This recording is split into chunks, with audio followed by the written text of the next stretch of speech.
We turn our attention now to the SWAC and the Southern Jaguars, who lost in Week 1. They played Week 0, and they lost in the SWAC MEAC Challenge to North Carolina Central. A very disappointing second half where the Jaguars lost a lot of momentum and wound up losing by 17 points. This week, they stayed on the road for their second game.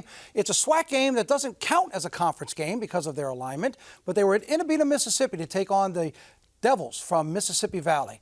However, when we start the game, it was a scary moment for their starting quarterback for the Jaguars, as this game was delayed near 15 minutes because of the play coming up right here, where Jalen Woods is going to take the snap, tucks it and keeps it, goes left side, but as he's going into his slide, he takes a vicious shot to the head. Terrence Graves was furious. No flag is thrown, no ejection, but the quarterback taken away in an ambulance. He gave thumbs up as he was being taken off the field, and we have a very good update for him in just a moment. But as the game went on, Cameron McCoy came back in at quarterback. He had the experience from 1 week ago. 3rd and 8 from the 10. He keeps it and scores. 8 plays, 57 yards, and Southern is up 10-3. Under 3 to play in the first half, Joshua Brown hits Caleb Brownlow, and he does the rest.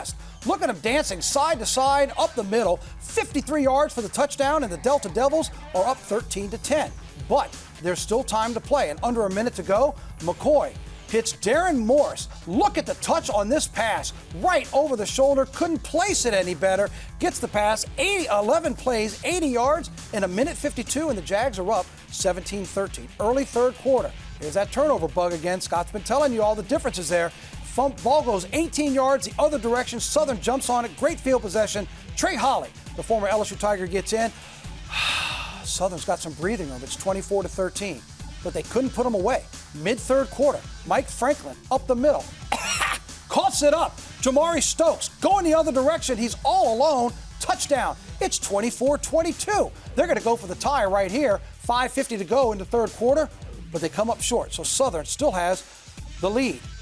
Now, fast forward to the fourth quarter, 27-22. Jason Gabriel up the middle, and he finds end zone. Touchdown for the Jags, 34-22. A little more comfort. Or is it? 2 minutes to go. Valley's not done yet. Josh Brown hits Christian White for the 21-yard touchdown, but the Jags do hold on after that. What a challenge, what a battle. Southern gets the win, 34-29. Look again, dominating the rushing game. 212 yards for the Jags as they had the ball for almost 33.5 minutes, and they will host Alabama State next weekend at 6 o'clock on the Bluff. Congratulations to the Jags getting their first win of the season. Now, we talked about that vicious hit, and you hate to see that anytime Scotty's going into a slide, took a helmet right under the chin, bounces off the ground, but Southern University has released a statement, and it's very good news for him. You can see it in its entirety on your screen, but I can give you the Cliff Notes version of it for what it says, as the athletics director, Roman Banks, put this out. He thanked everybody for their love, their support, their concern.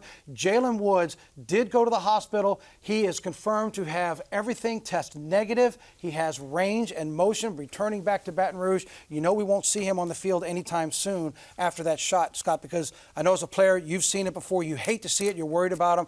But it was relieving when we heard he gave thumbs up going into the ambulance, and that's the best news besides Southern getting the win. So that might even be secondary. The fact that he has complete motion and everything came out negative. Yeah, absolutely, especially when you see that play. Those are scary plays that are still in the game. I think the game of football has been made as safe as you can possibly make it, and they continue to make progress with that. But as a defensive player, you're taught play to the whistle. Your defensive coaches are on you all the time. And so when a quarterback's going to slide, they just got caught in that mid-air range where nobody knew what to do. Nobody knew when to stop. And so it's just the great thing is this young man's okay. The thumbs up is a great sign, and you don't like to see these plays in the game of football. Terrence Graves will have his press conference this week, but I'm sure, Scott, the two things he will focus on for the team: your disappointing loss against North Carolina Central 1 week ago. He said they were humbled the second half. The fact that they rebounded from that, stayed on the road, then in game you lose your quarterback, and then to rebound from that. The ability to refocus away from home, all the challenges, and get a win. Good sign for the team. Absolutely. Every head coach wants to know. They know what type of team they have athletically, what they have in their athletic skills. They don't know what a team is like when they face adversity. Every coach wants to know, what's my team going to do when the bad things happen? Are they going to be able to dig themselves out of it? So this is a great sign that your team's able to handle adversity this early in the season and leads to good things later in the season.